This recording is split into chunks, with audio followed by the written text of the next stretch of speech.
ત્યાં સારું લાગ્યું આપણને, કેમ કે ત્યાં ટ્રીટમેન્ટ કરાવ્યા પછી રિંગ હતી તો 3 મહિનામાં તો હું ત્યાં હતો. તો હું અમદાવાદમાં મારા બનાવીને 4 વ્હીલ ચલાવતો, રિક્ષા ચલાવતો.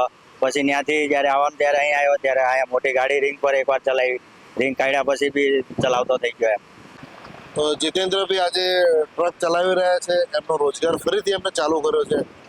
અને જીતેન્દ્રભાઈ સાથે આજે મુલાકાત કરીશું અને એમની સાથે ફૂલ ડ્રાઇવિંગ કરીશું. જોઈએ જીતેન્દ્રભાઈ ગાડી ધંધો કેવી રીતે કરે છે. એ અમે જ્યાં તારાને કીધું હશે કે પગ કાપવો પડે. હા સર, કેમ છો?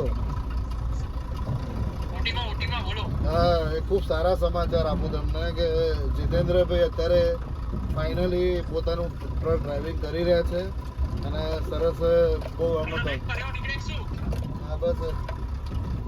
જય માતાજી સર, તમારા ખૂબ ખૂબ આભાર યાર આપણા માટે sir.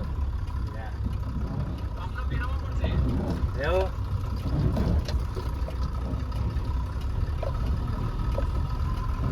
Okay sir, okay okay, વાંધો નહીં. હા, અકસ્માત ભયંકર હતો. બે આમે ગાડી હતી. પગનું શું હાલત છે તમારે?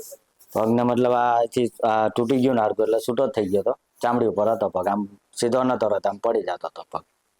અહીંયા નવસારી ગયા એટલે 1 કલાક જેવો રાખ્યા. પછી હું તો ત્યાં હતો એટલે પછી મેં ઘરે જાણ કરી ભાઈને, ને મેં આ રીતના થયું હોય એટલે ભાઈ લોકો ત્યાં આવ્યા. પછી એક ભાઈ બીજો હતો આપણો ભાઈબંધ, તો એના ડોક્ટરે કીધું કે પગ કાપવો પડશે. ડોક્ટરે એવું જ કીધું કાપવો પડશે એમ. પછી અમે ગયા એટલે જોયું, સાહેબે કીધું કે આમાં ઇન્ફેક્ટ થઈ ગયું છે હાડકું, એને ઉપરનું બીજું કાઢવું પડે એમ કરીને 9 સેન્ટીમીટર 8 સેન્ટીમીટર હાડકું કાઢ્યું.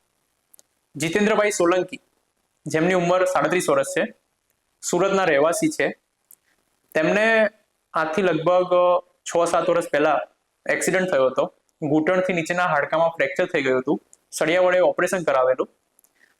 પછી હાડકું જોડાયું નહીં એમને, 1.5-2 વર્ષ થઈ ગયા. તો પણ પછી એ સળિયો કાઢી બીજો સળિયો નાખ્યો અને હાડકાનો માવો પણ ભરાવ્યો ત્યાં આગળ, પરંતુ છતાં એમનું હાડકું જોડાયું નહીં અને એમને ઇન્ફેક્શન થઈ ગયું હાડકામાં. અને હાડકાનો લગભગ 12 સેન્ટીમીટર એટલો જે ભાગ છે એ ખરાબ થઈ ગયો હતો. અને જ્યારે આવે ત્યારે પગ પણ નાનો હતો, 4 સેન્ટીમીટર જેવો, અને પ્લસ 7-8 સેન્ટીમીટર જેટલું હાડકું ખરાબ હતું. તો ટોટલ લગભગ એમનો 12 સેન્ટીમીટર જેટલો હાડકું છે એ લોસ થઈ ગયું હતું, એવું કહી શકીએ આપણે. તેમને આપણે સળિયો કાઢ્યો, હાડકાની સાફ સફાઈ કરી, હાડકામાં જે આખું અંદર કેનાલ છે જેમાં અંદર ઇન્ફેક્શન લાગી ગયું હતું તે સાફ કર્યું. હાડકાનો જે ખરાબ થઈ ગયેલો ભાગ હતો 6-8 સેન્ટીમીટર એ કાઢી દીધો. પછી રિંગ વડે ઓપરેશન કરી અને ઉપરથી હાડકાની ધીરે ધીરે લંબાઈ વધારી. તો એમની ટોટલ 12 સેન્ટીમીટર જેટલું હાડકું એમનું વધાર્યું આપણે. અત્યારે ઇન્ફેક્શન બિલકુલ નથી, હાડકું સરસ જોડાઈ ગયું, લંબાઈ બંને પગની સરખી થઈ ગઈ. તેઓ ચાલી શકે છે, ટ્રક ચલાવે છે, પોતાના કામ પર જઈ શકે છે.